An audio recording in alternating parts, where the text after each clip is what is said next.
और अब जो पेंशन, ये इसके खतरात बहुत अरसे से मंडला रहे थे कि भाई IMF की तरफ से डिमांड इस पर आ सकती है। पेंशन को लेके कहा जा रहा था बहुत सारे पैसे इसकी मद में चले जाते हैं। तो 1 जुलाई से रिटायर होने वाले सरकारी मुलाजमीन के लिए बुरी खबर है।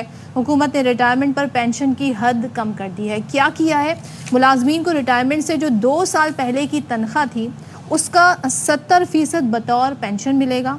सरकारी मुलाजमीन की पेंशन स्कीम में तरमीम की तजवीज़ ये दे दी गई है और रिटायरमेंट के बाद दोबारा नौकरी की सूरत में सिर्फ एक महकमे की पेंशन मिलेगी, यानी कि 2 पेंशन्स अब नहीं मिलेंगी। और सरकारी मुलाजिम 25 साल की नौकरी के बाद रज़ाकाराना तौर पर रिटायर भी हो मुझे एक बात बताने दें कि यहाँ पर कुछ ऐसे पेंशनर्स भी मौजूद हैं जिनकी पेंशन 16 लाख रुपए से ज़्यादा है।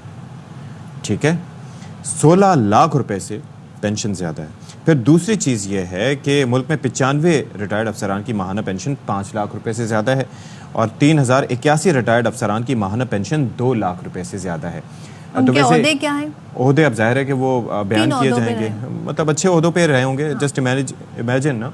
तो फिर दूसरी चीज़ ये है कि आप ये सोचिए कि एक चीज़ हम अक्सर देखते थे कि जी फ़लानी जगह से भी पेंशन आ रही है, फ़लानी जगह से भी पेंशन आ रही है। तो अब उसके अंदर ये है, क्योंकि एक इंसान अगर अपनी ज़िंदगी का 30 साल किसी एक महकमे को दे पाता है तो ज़रूरी नहीं है कि बाकी 30 साल भी दोबारा कहीं दे पाए। तो वो काफ़ी एक मुश्किल अमर होता है। लेकिन 2 जगह से पेंशन आती है तो इसके ऊपर एक हमारे लेकिन एक बोझ भी होता है। एक ऐसे मुलाजिम जिसने 2 जॉब्स की हों तो फिर उसका क्या ये राइट बनता है कि नहीं बनता? बहरहाल ये बहुत अरसे से गुफ्तगू हो रही थी पेंशन को कम किया जाएगा। आप रिटायर होंगी, आपको पेंशन मिलेगी? सब मैं तो प्राइवेट सेक्टर में काम करती हूँ। हमारा कसूर है कोई? तो प्राइवेट सेक्टर में तो ये सिलसिला नहीं होता है। बहरहाल हम भी सरकारी मुलाजिम होते तो हमें भी पेंशन मिला करती। तो अब ऐसे क्यों आप जले पे नमक छिड़क रहे हैं?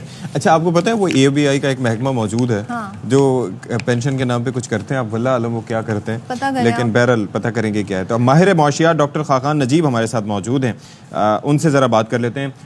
Good morning to you Khaqan sahab. मैं तो भाई ये सोच के हैरान हो रहा था। अब जाहिर है कि मैं कोई सदफ ये कह रही हैं कि मैं शायद उनसे जेलस हो रहा हूँ या उनसे कोई जिन लोगों की पेंशन 16 लाख रुपए से ज़्यादा है या कुछ आदाद शुमार आए हैं सामने कि कुछ की 5 लाख रुपए से ज़्यादा है और कुछ मुलाजमीन जो 3000 से ज़्यादा है उनकी 2 लाख से ज़्यादा पेंशन है। उनकी तादाद भी तो देखें ना।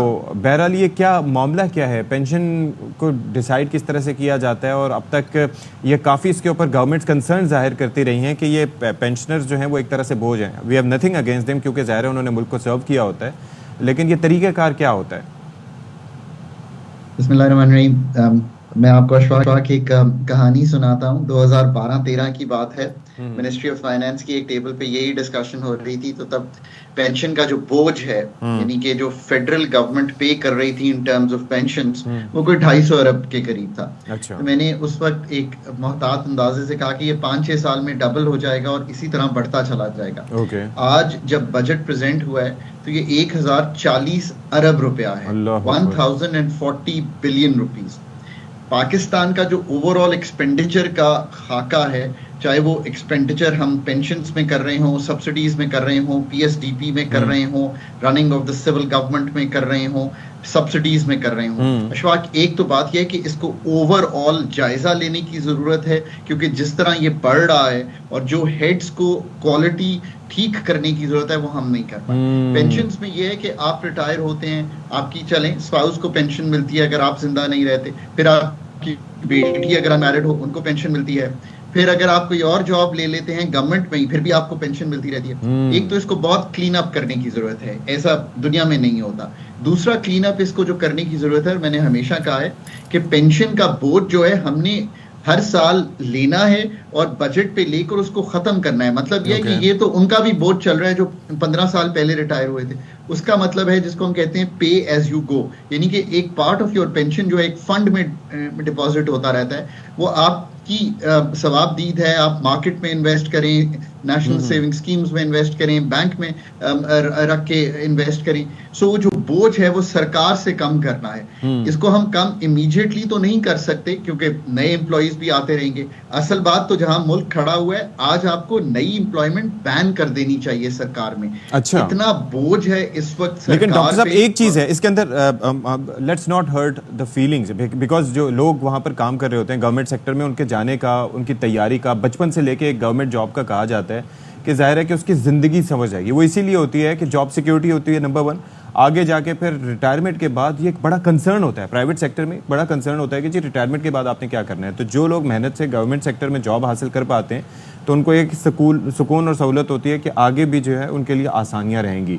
तो ये गवर्नमेंट्स को सोचना चाहिए आज से नहीं, इंसेप्शन से, कि भाई ये किस तरीके से इस चीज़ को मैनेज किया जाएगा। इसमें ये ऐड करूंगी, जब हम वेलफेयर स्टेट कहते हैं तो हम फिर वेलफेयर में क्या आवाम को सर्व कर रहे हैं। आप अगर दूसरे मुल्कों की मिसाल लें, वहाँ पर बेरोजगारी अलाउंस भी होता है, वहाँ पे बहुत सारे अलाउंस होते हैं, बुढ़ापे में अलाउंस अलग मिल रहे होते हैं, अलग अलाउंस मिल रहे होते हैं। और जब आपने इतनी खदमात दी होती हैं, अपनी सैलरी से टैक्स कटवाए होते हैं, तो कुछ तो इन रिटर्न मिलना चाहिए लोगों को। तो सदफ और अशफाक, आपने इतने गहरे सवाल किए कि हमें पूरा प्रोग्राम करना पड़ेगा, बट इन समरी मैनर। देखिए, एक तो बात यह है कि जो इस वक्त एम्प्लॉइज हैं उनकी तो पेंशन डिस्टर्ब नहीं की जा सकती, बिकॉज वो तो स्टेट के साथ एक कॉन्ट्रैक्ट है। ठीक है। अब जो नए आने वाले हैं उनको ये साथ किया जा सकता है कि लेट्स से कि 10% of what there salary is can be deposited, partly government पे कर सकती है, पार्टली वो खुद पे करेंगे। दुनिया में ऐसे होता है, और वो एक फंड में चली जाएगी। दैट मीन्स कि उनको इसका जब लंप सम मिलेगा तो it will be far greater than the pension. मैं आपको एक मिसाल देता हूँ। सारी जिंदगी एक गाड़ी इस्तेमाल करता है सरकारी मुलाजिम। आप ये सोचिए कि इन दी एंड वो गाड़ी उसको नहीं मिलती, वो गाड़ी तो वापस हो जाती है सरकार को, और गाड़ी का एक्सपेंडिचर भी ज्यादा होता है। फिर जिस तरह उसको इस्तेमाल किया आप जाता है। आप यही सोचिए कि वो उस शख्स को हम गाड़ी की बजाय 50,000 रुपया महीना देना शुरू कर देंगे, चाहे आप गाड़ी लीज कर ले, छोटे स्केल पे सुजुकी, बड़े स्केल पे Corolla. This is exactly what I did in the government. हमने एक मोनेटाइज कर दिया। कोशिश ये है कि आपकी सैलरी में बिल्ट इन हो ये सारी चीजें, ताकि आप जब टेक होम कर सकें तो आपको एंड पे एक पेंशन का लंप सम बड़ा अमाउंट मिल सके, या वो कहीं इन्वेस्टेड हो और उससे आपको, जैसे बैंक में रखा हो और आपने 1 करोड़ रखा हो और आपको अगर इस वक्त 15% इंटरेस्ट रेट आ रहा है फॉर एग्जाम्पल, तो आपको 15 लाख। अच्छा, लेकिन डॉक्टर साहब एक और चीज भी है, तो ये काम एम्प्लॉयज के जो आपके रिटायर होने वाले हैं या उनके बिहाफ पर ये काम गवर्नमेंट खुद नहीं कर सकती कि ठीक है जी, हमने आपकी रकम का ये हिस्सा यहाँ पर फलानी जगह इन्वेस्ट कर दिया, यहाँ से आपको इस मद में ये पैसे मिलेंगे, और फिर हो सकता है एंड में आपको प्रिंसिपल अमाउंट भी आपको मिल सकता है जब आप निकलवाना चाहें। I mean just a suggestion, I am not an expert, but ये तजवीज़ कर सकती है। दुनिया भर में मैनेज्ड फंड्स होते हैं, वो गवर्नमेंट्स भी चलाती हैं, प्राइवेट सेक्टर के भी पाकिस्तान में मौजूद हैं। फिर हम क्या क्रिएट करेंगे जिनको हम कहते हैं सुपर एनुएशन, यानी कि जब आप रिटायर होते हैं उनके नाम से फंड्स क्रिएट करेंगे। वो अगर लेट्स से कि सदफ जो है वो रिस्क लेना चाहती हूँ, कहती है नहीं मैं तो स्टॉक मार्केट में करूंगी, मैं ज्यादा कमाना चाहती हूँ। आप कहते हैं नहीं मैं नेशनल सेविंग्स में करूंगा, मैं 10-12% ही कमाना चाहता हूँ। सो आप अपनी सवाबदीद पे ये इस्तेमाल करेंगे। मैंने चूंकि ऑस्ट्रेलिया में काम किया है, और ऑस्ट्रेलिया का जो सुपर एनुएशन यानी कि रिटायरमेंट सिस्टम है is one of the best in the world. अच्छा। वो इस तरह के कई फंड्स हैं, जैसे एक बैलेंस्ड ऑप्शन है, एक ग्रोथ ऑप्शन है, एक सेफ ऑप्शन है। सो देन आपकी सवाबदीद होती है कि आपके पैसे आपके डिस्पोजल पे हैं, कि आपकी लेट से जिंदगी 30 साल पड़ी है तो आप ज्यादा रिस्क ले सकते हैं। आपकी जिंदगी रिटायरमेंट तक 15 साल है तो आप कम करेंगे। जिनकी 5 साल है वो चाहेंगे कि उनके पैसे मुंजमद हो जाएं।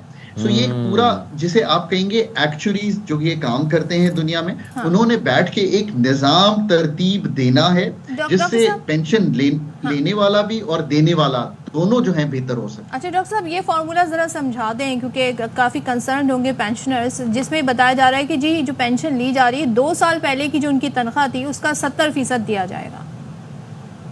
ये तो बेहतर ही है इन द सेंस कि ये रिफॉर्म तो हम करते रहते हैं। ये तो उनके लिए है जो इस वक्त सिस्टम में है कि उनकी जो पेंशन है उसको कैसे टाई अप करना है। So that will make them better of it. I don't think it will make them worse of, that's fine. But असल जो रिफॉर्म है वो ये है कि कैसे पेंशन का बोझ सरकार ने देना है, पार्टली उसको पार्टली अपनी बुक से उठाकर प्राइवेट सेक्टर इन्वेस्टमेंट्स में लेकर जाना है। इससे देखें कि कितने पैसे भी होंगे जिससे प्राइवेट सेक्टर बेहतर होगा, नए फंड्स आएंगे मार्केट में। अभी तो सरकार ने सारा बोझ उठाया हुआ है। ये 1040 अगर इस तरह बढ़ता रहा तो ये ऐसे हो जाएगा कि पेंशन ज्यादा होगी। सरकार ने बड़ी खूबसूरती से बोझ आवाम पे भी अब ट्रांसफर कर दिया है टैक्सेस की सूरत में डॉक्टर साहब। और यहाँ तो प्रमोशन ही बिल्कुल, जब आप रिटायरमेंट की एज पे पहुंचते हैं ना, तब जाके आपका प्रमोशन होता है, सैलरी इंक्रीज होती है। अब वो भी 2 साल पहले की उस पर अगर आपको पेंशन मिलेगी तो पेंशन के हाथ में आएगा क्या? तो बहरहाल बहुत शुक्रिया डॉक्टर खाकान नजीब साहब। तजावीज़ आपकी बहुत अच्छी हैं, लेकिन आपने सही कहा कि इसके ऊपर सिर्फ एक सेगमेंट नहीं, पूरा प्रोग्राम होने की ज़रूरत है ताकि एक अंडरस्टैंडिंग बेहतर तरीके पे आ सके। लेकिन भाई बात यह है कि we are not here to hurt someone's feelings. जाहिर है कि गवर्नमेंट सेक्टर में बड़े डिसीजन नहीं ले रहे हैं, लेकिन बात यह है कि कौमी ख़जाने पे अगर एक चीज़ है तो उसको गवर्नमेंट का काम ये है कि वो लोगों की फलाह के लिए काम करे और सोचे कि किस तरीके से इन फंड्स को मैनेज किया जा सकता है। 1000 तरीके चीज़ों को मैनेज करने के। ये इस पर सबने सर जोड़ लिया। अच्छा जी।